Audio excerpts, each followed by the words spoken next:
Welcome to the Pitchwerks podcast. I'm Scott McTaggart. Over the last 20 years, I've been a sales rep, a marketer, a manager, an executive, a consultant, and an advisor.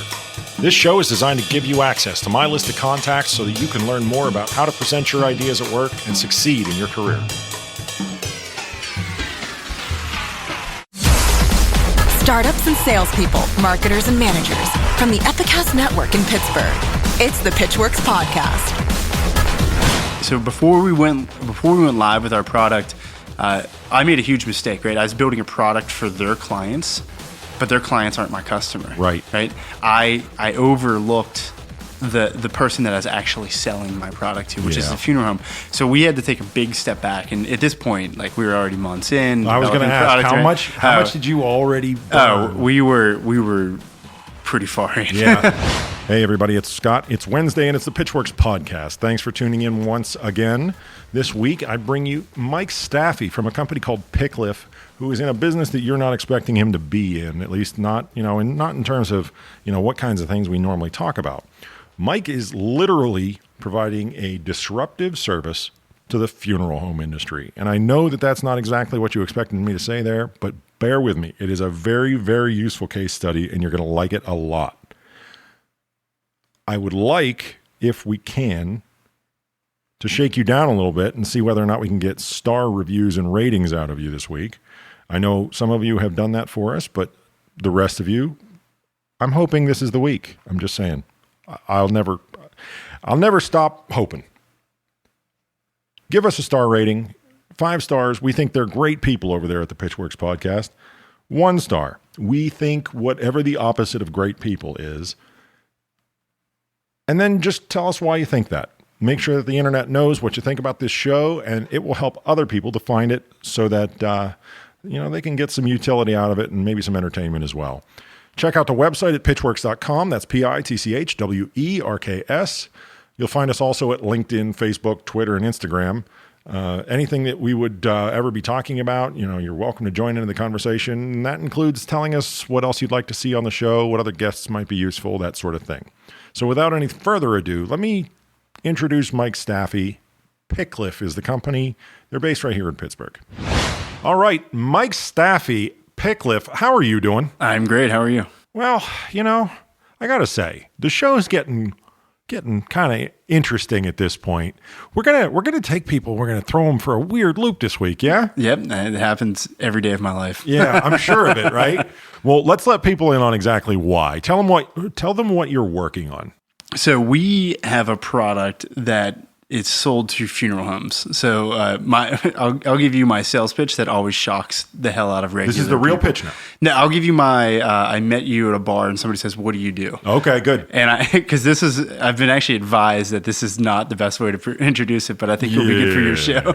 I say, so when's the last time you were at a funeral? And then instantly people just like stiffen up and they start thinking about sad things. Yeah. And I say, well, so we have a product that when you walk into that funeral and you see that poster board of pictures, we replace that with an app so that everybody can participate with the poster board of pictures. And then we're going to take all those pictures and we're going to turn them into a video that plays during the service. Why is that so horrible? I think it's because of death. Well, yeah, I mean, obviously. Yeah, and especially past that. And when you ask somebody the question of when's the last time you were at a funeral, this actually happened probably about 2 months ago. Somebody said 3 weeks ago, my dad just died. I said, well, I don't know. Okay. This might be a little bit too soon for me to start telling you about what I do.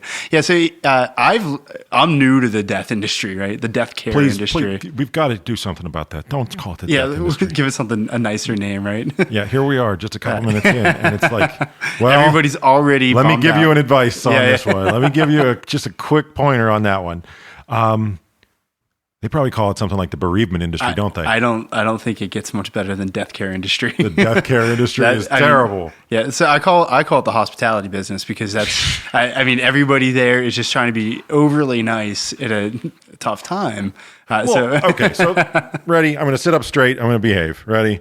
So obviously, death means a lot of different things to a lot of different people in different situations. So I totally get the idea of like, don't ask people when's the last time they were at a funeral, because there is sort of on your part an assumption it wasn't recently Yep. And that can blow up in your hand. And now you've really hurt yourself. Yeah, exactly. Okay. But actually, I mean, I've never had a bad experience telling somebody about what I do because they relate to it, right? So our goal is to give that person that has experienced that loss every memory of that person that's ever existed. So our mission is to pull together all the pictures, all the things, the written words, right? The things that haven't been caught by camera that somebody can share with you so that you can celebrate that person's life. We're not, I look at it as a very positive thing. It is. Yeah. And honestly, the reason I invited you on the show is that I think a lot of times it's hard to look certain subjects right in their face, right? And when you are I don't even want to say a young person because that's not always the case. When you are looking for where your career is going to take you next, right? I think a lot of times it's easier to go to those places that are less.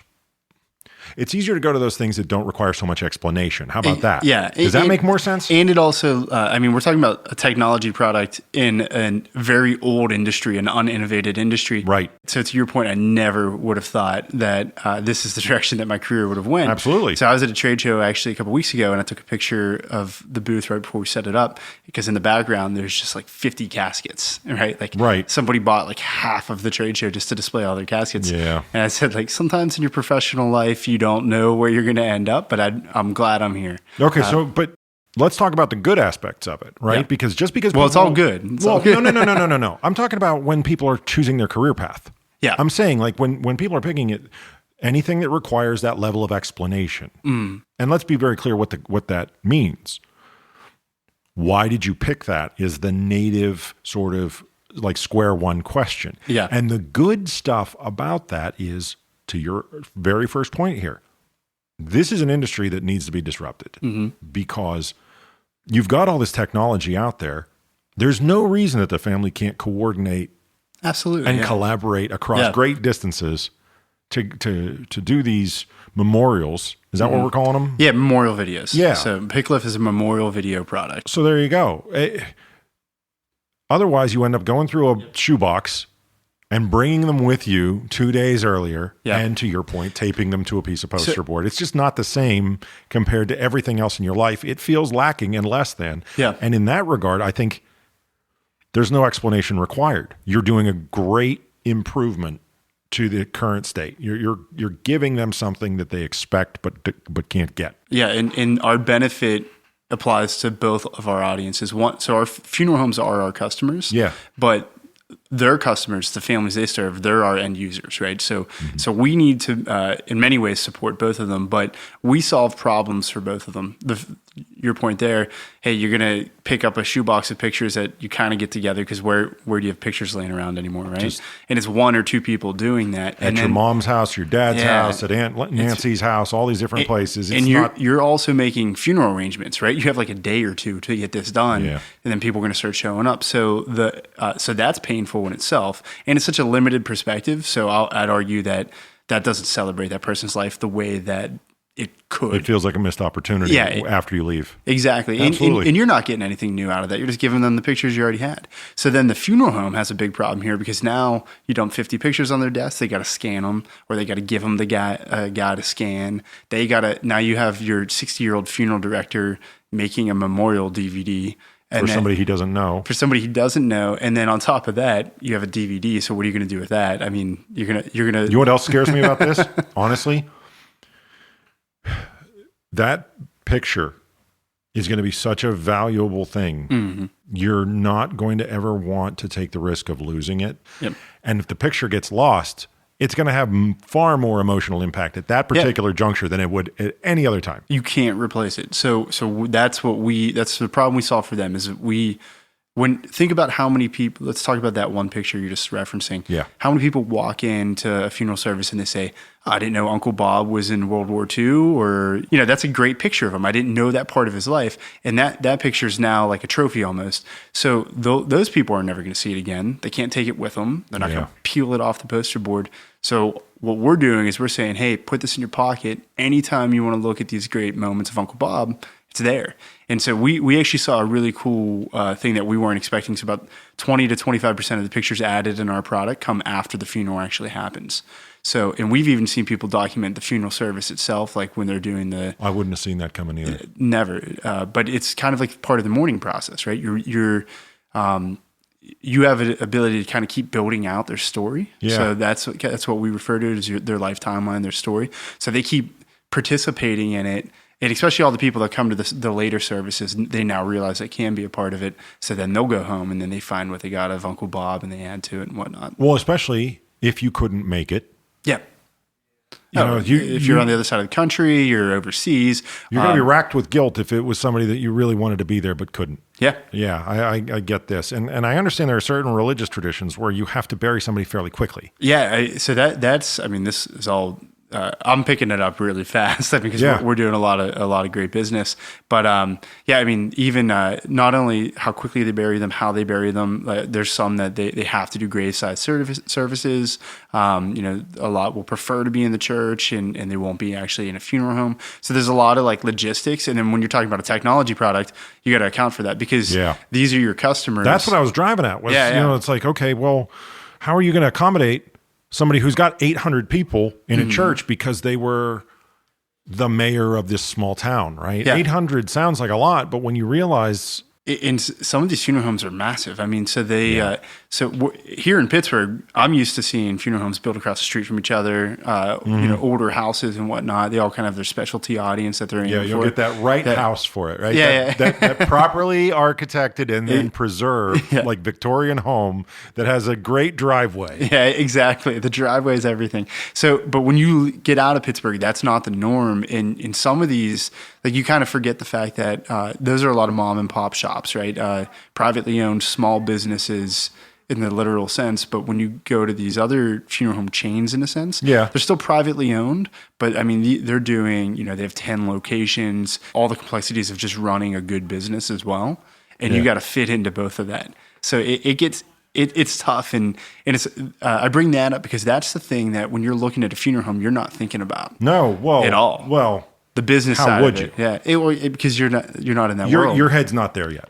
It is a business, and if you're made aware of that at any point during the sort of grief and bereavement process, it's probably because you're feeling like the services cost too much, right? It's like you're not really thinking about it any other time, any other way. Yeah, you just like this is a thing that has to happen.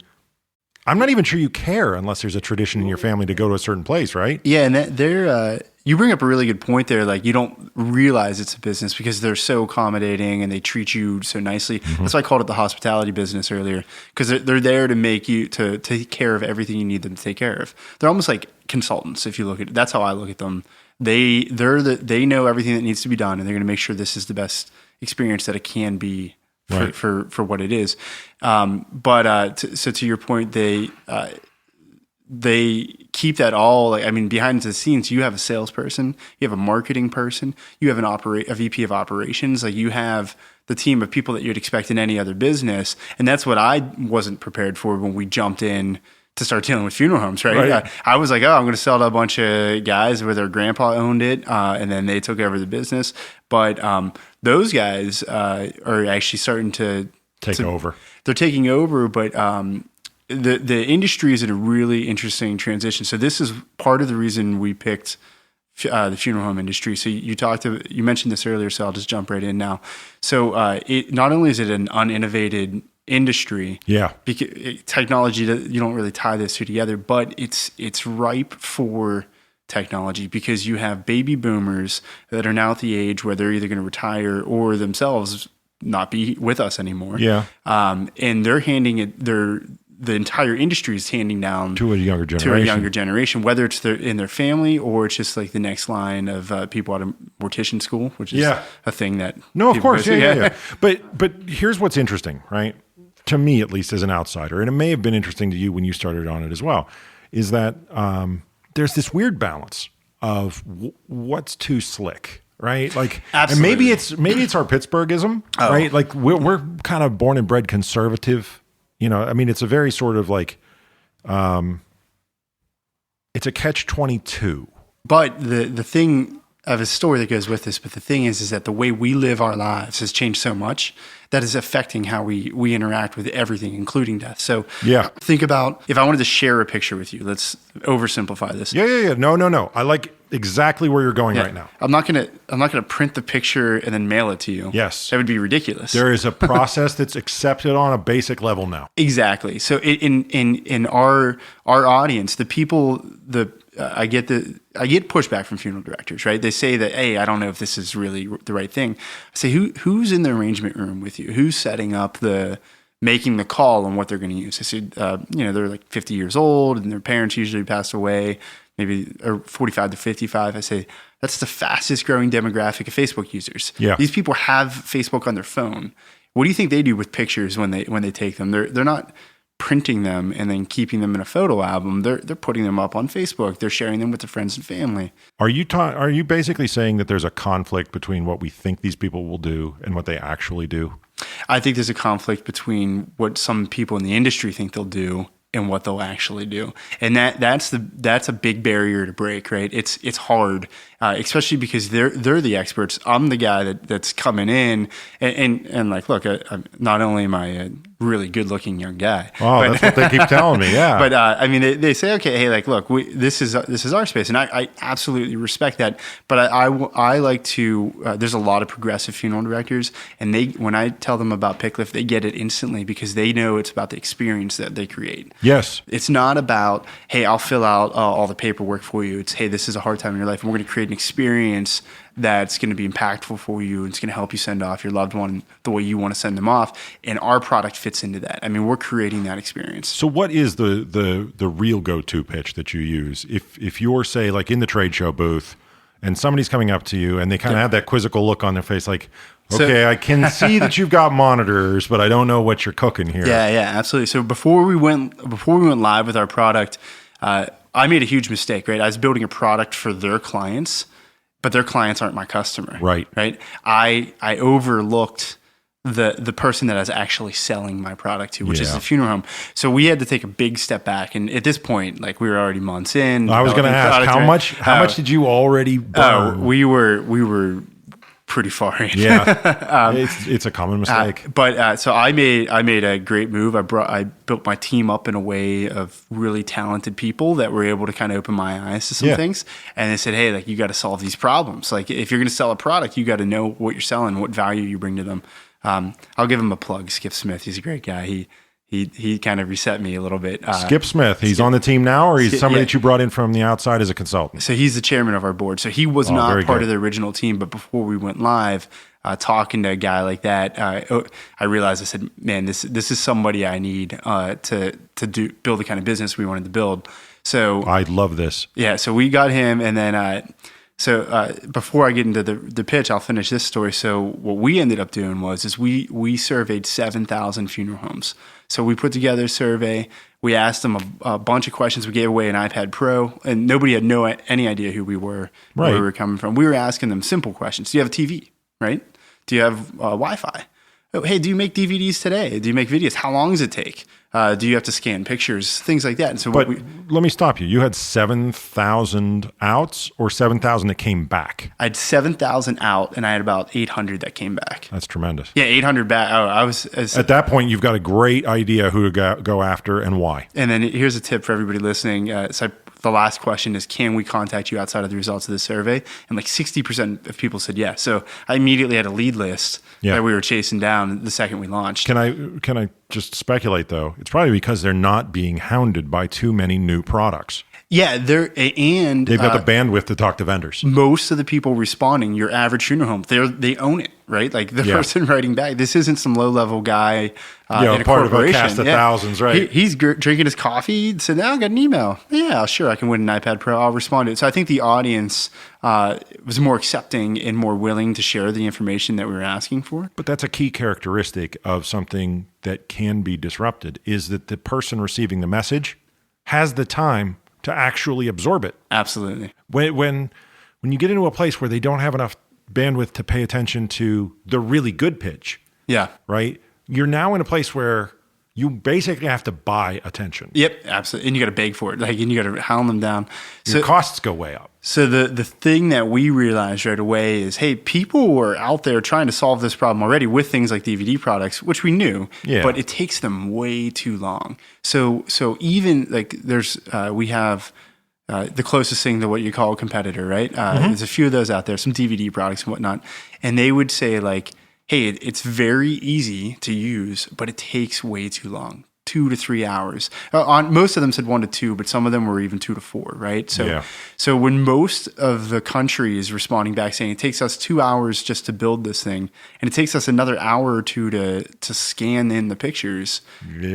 So now you're talking. So how much can you pay for it, or how much can you charge for it, versus how much did it really cost you? Your margins are skinny at that point. But now we knew we identified the value that we could bring the funeral home, right? Because it's like, hey, I can save you hands down 2 hours. So our audience now became very clear. We had 2 people that we were selling to, people that were already doing this, which is most of the larger funeral homes. They recognize that they have to do this. So we can save them 2 hours right off the bat. I can't imagine anybody would have really, thrown too much of a fit about, oh, no, is it? Well, this is inappropriate, because even if you can pull just a few of those hours, you've done great. So that was a big part of the audience that we identified. Then the other one was, hey, we can't do this because we don't have the technical ability in-house. I don't have 3 hours to spare, so I'm not going to offer this product. So the smaller funeral homes picked us up because now they could do it. Yeah. Because we're super easy. All you do is enter an email address to the family, they download our app, they go with it, then they press play.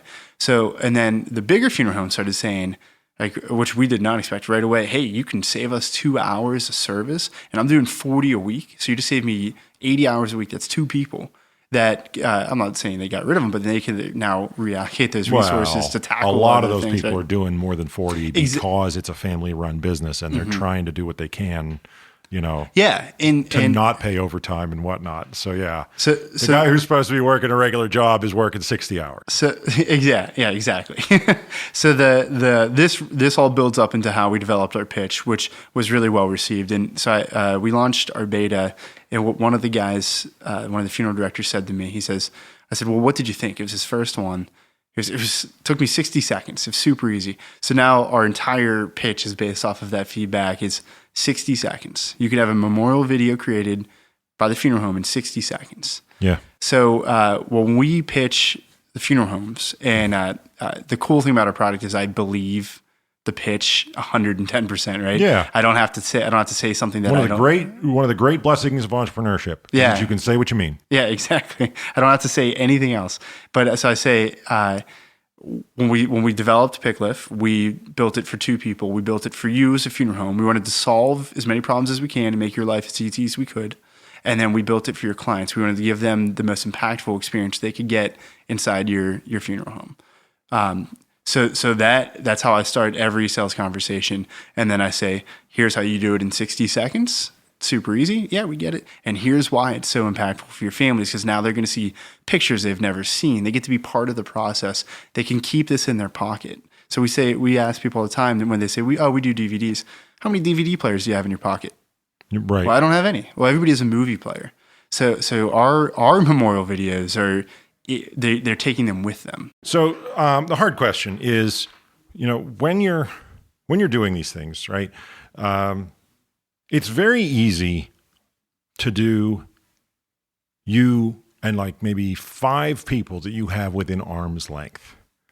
But when you start to get to, like you said, 7,000 surveys, which means there's at least 7,000 potential clients out there. 20,000 in the U.S. That's what I was going to ask you next, right? And it's like, okay, well, I'm assuming you're going to have to continue to service those, right? So you get to a point where you have to scale up and you're 2 or 3 layers away from the edge.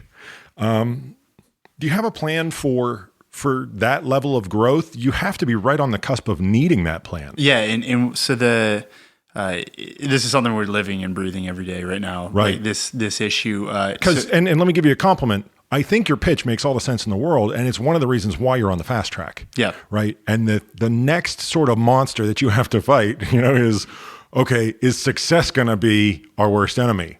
Well, and also that we knew coming into this, once we started pricing it out, that we were building a low-cost, high-volume product. Right? We didn't want price to be an issue for the family or for the funeral home. So that means we got to do a lot of memorial videos. You do. Yeah, you got to churn a lot of them. But you also have to, I have to believe, train people regularly, right? Because when, I don't know, I'm ABC Funeral Home of California, and I've got 30 locations up and down the coast, right? There's turnover. There's people that have to be kept up on how to use it. The product it's very easy to use. Good. And that's a big part of our pitch is you don't need to be a technology guru to use this. And therefore you don't need to have a person in exactly a car driving up and down to all the different If phones. you can log into your email, then you have enough skills to use our product. But to that point though, the big hurdle we have is not necessarily supporting them, it's getting them launched, customer success. So you bring them on and now they have to make a change. They have to retrain not their funeral directors to use our product, but to pitch our product. Okay. To include it in the service that they're offering. So rather than saying, bring in your pictures, we have a guy that does this. It's, hey, we send them welcome kits. So one of the big things I was big on, because I knew this was going to be a problem coming in, I built welcome kits. So anybody that signs up, they get 100 brochures. They get 50 instruction handouts for the family to answer any question they want. I have 10 handouts for the funeral directors internally. We send them the devices that they need to play this on their TV wirelessly. Oh, wow. So we make sure that they get off to a strong start. Nicely done. And that has been, because I tell them, I say, I don't want you guys to be PICLIF salespeople. I just want you to do what you're doing. I want you to introduce our product. Hey, we have this. This is a great way to bring together pictures for your memorial video. Yeah. We've added you. You got an email, and then just log in and start uploading. But getting them to include that in their pitch, even though it's very simple, it changes hard for any business, right? Hey, we have a new way of scanning files. Like, now I got to scan it to my email rather than the flash drive. Like, just making that shift is difficult. So, that was the one thing that was surprising to me. Well, we didn't expect to be dealing with a lot of the big funeral homes right away. Yeah. But they're the ones. These are the progressive people. They're the fast adopters. Yeah, exactly. They get it. So they're like, boom, like let's start right away. It's one of the reasons they got big is the fact that they saw they run businesses. Labor as what they sell. Exactly. So they run businesses like business people. Mm-hmm. So they can identify a lot of our value right away. So once they make that commitment to start with us and we send them the welcome packages, now they get to get their directors going. So they got to get the funeral directors to switch over to include us in their offering. Right. And these are this is one of the most fascinating parts of the industry to me was the fact that, these are salespeople that, in a different sense, they're not trying to nickel and dime you, but they're trying to make you aware of your options and what you can do. Is it this casket or that casket? Right. Is it cremation or are we going to bury it? Are you at a good, better, or best budget level? Exactly. Helps me to determine what kind of an experience you're expecting. Because they have different, you can have a cremation for $1,000 or you can go all out and have the really nice casket and have the services for $10,000. So they gotta make their customers aware of their options. And the guys that do it are guys and girls, they're great at it. The funeral directors, they're talented salespeople in the sense that they can educate their customers on their products, but they're also very sympathetic and they understand what they're going through. To a degree, hands off. Yeah. Yeah, it's not the same as some other things where you really have to kind of force a decision. Yeah, they're buying something. They're sitting in front of you. Somebody died. They're going to buy it. It's coming, and you got to know just to let people be. So that's a very tricky environment that I've never spent any time with. Hats off to you for avoiding the sort of account management, account maintenance aspects of it, because since you don't have to train the people on how to use it, and it doesn't sound like you have to retrain people on how to sell it once they get the ball rolling. Nicely done with that, where they don't need somebody to show up, in a company car, like once a month or once a quarter, and hey guys, how's it going? Do you know how to use it? Let me make sure you're trained. Oh, yeah. We have a brand new video director. Can you please teach them how? You just made this thing so that there's almost no friction. And that's where I'm impressed. And it has to be done, because if it's not, then you don't have a business. So this is another thing, going back to building a good team and getting people that can advise you. So look, you sell your product for X. Right. So that means you can spend X dollars on support. You can spend X dollars on sales. You can spend X dollars on development from every service that you do. And you need to make sure you stay within that budget. Because if your support costs go up, because now you don't have enough money to develop anymore. But breaking it down in a cost like that helps you understand how you're going to scale. So if I'm gonna hire another customer success person, this is the volume I have to be at to justify that. Or if we're going to do more development. Well, it's so much easier though. Again, you've made it very tidy. Yeah. Now, do you have plans to go international? So we don't. We have a few customers in Canada. So I guess we're international. Yeah, we did it. I mean, that's the tip of the iceberg, right? Canada's cheating. Yeah, it is. It is. So we. If they speak the same language as you and they're on your border, it's cheating. Yeah. This is the rule I just made up. Okay. So we are absolutely open, especially because the industry in other parts of the world, it's less funeral homes, but much bigger scale, right? So one funeral home could do what 20 funeral homes do here in the U.S. Really? Especially like in Australia and stuff like that. So we just teamed up with a marketing agency for funeral homes in the UK, and we have a webinar coming out next week. It's kind of cool. It's called 3 Trends That Will Kill Your Funeral Home. Nice. Because the industry is actually, we didn't get into it much, it's on this big verge of a change where these cremation rates are going through the roof, and it's cutting out how these small funeral homes make money. They don't do cremations. So now when you have half of all the deaths in the US being cremated, that's half their business that's just been taken away. They don't have access to it. So I'm big on content creation. That's how a lot of our marketing's done. So we teamed up with these guys over in the UK, found each other on LinkedIn. Great guys. They really know. They focus on building communities and audiences for the funeral home. We obviously focus on the tech side. So we said, hey, here are the 3 biggest threats to any funeral home right now. Here's how you can use technology to resolve it, right? So we don't pitch our product, but we talk about just how you can leverage it. So even cremations, for example, they're still having a memorial service. Of course. They're just not doing it in your funeral home. Right. But we have a product that lets them do it wherever they want. So put in our product in your cremation package. And helping them realize that they can expand their business and create either whether new sources of revenue or just increase the value for the things that they're already doing, like including a memorial package for cremation.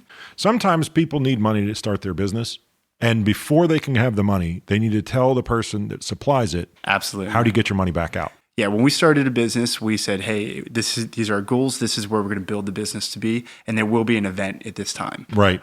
So that was part of the plan when we started the business. Yeah. Now, that plan changed a lot once I started building my team with really smart people, and they said, well, that's ridiculous. That's not going to happen. Yeah, I mean, the business plan doesn't have to come true. They just want to see that you wrote it. But we were able to come up with a plan that made sense and was realistic and that we could work towards, and then understand the one thing that I've noticed starting a company and talking to people that start companies, your evaluation of what you're going to be worth in 5 years is always some ridiculous number. Everything right? about the business plan when you first get started it's very ridiculous. Yeah, it's absolute fiction. You're absolutely right, and I believe that. I feel like it's really hard to get right before you have a penny of revenue. How do you know? The only reason that I think business plans have any value is because some people do not naturally think on that long of a timeline, and at least making them do it once is a good exercise. Yeah. So it's been one of the best things I've ever done. My advice to anybody listening is if you have an idea that you're passionate about and you have a little bit of business sense, you don't need a lot because you're going to learn all of it when you get started. Just jump right in, because even if you go back to corporate America and start working for somebody else, you're going to know things that your competition has never experienced. And you're going to bring this sort of like the buck stops here attitude, right? You know, it's like it needs to get done. I call it taking ownership, or this is actually one of the funny things I've noticed with people that have truly had a hard time in life, right? Somebody who's really been bankrupt, somebody who's really had like a scare, an existential threat to their housing situation, to their family life or whatever, comes back to work with a laser beam focus going, I don't ever want to go back there again. You're absolutely right. And quitting your job and starting a business is not it's one of them. It's not quite as extreme as that, but it's, hey, if this doesn't work out, your paycheck stops. I disagree. I think it's every bit as extreme, because you spend weeks, months, maybe years contemplating it right? So No, it may I be had diffused spreadsheets. over time, right? I had to sell this to my wife. Like this is where we're going to be. is how it's gonna work. I'm going to do it. Like I know I can do it. How long had you been married at the time when you made this pitch to the wife? About 5 years. Okay. I had 2 kids. man. And a house, right? I mean, she doesn't work. Congratulations. So you win the show. Yeah, well, right? You win the show. You were married for 5 years with 2 kids, and you're like, "Hun, I'm going to quit my job." And she was like, "That's a great idea." yeah. It went something like that. No, it didn't. Well, whether you came by it naturally or you got it from your board of advisors and directors, Mostly them. You've got a lot of wisdom on your side. I appreciate Mike, you're it. doing a great job, and I'm really impressed with it. Thank you so much for coming into the studio. I appreciate being here. Love it. All right, that's all the time we've got this week. I hope you enjoyed it. I hope it was surprising. It surprised me when Mike was first suggested to me as a guest, and it turned out that I really respect what they're doing and just the way that they streamlined the delivery system so that the customer doesn't have to constantly be in touch with them. They can just be in their business and stay in their area of expertise. I think is a brilliant move, and I'm really hoping that Mike does take this international and go huge with it. What an accomplishment for a 30-year-old. I'm very proud of him, and I wish them all the best. Don't forget, we're out there on the web, pitchwerks.com, pitchwerks. Hang out for another 7 days, and we'll have another show. Take care of yourselves in the meantime. The Pitchwerks podcast comes to you from Pittsburgh, Pennsylvania, a production of the Epicast Network and McTaggart, LLC. Engineering and production by Buzzy Torek and Nick Miller. For more information, show feedback, and ad sales, visit pitchwerks.com, pitchwerks.com. On social media, find and follow the show on Twitter, LinkedIn, Facebook, and Instagram using that same brand name, pitchwerks.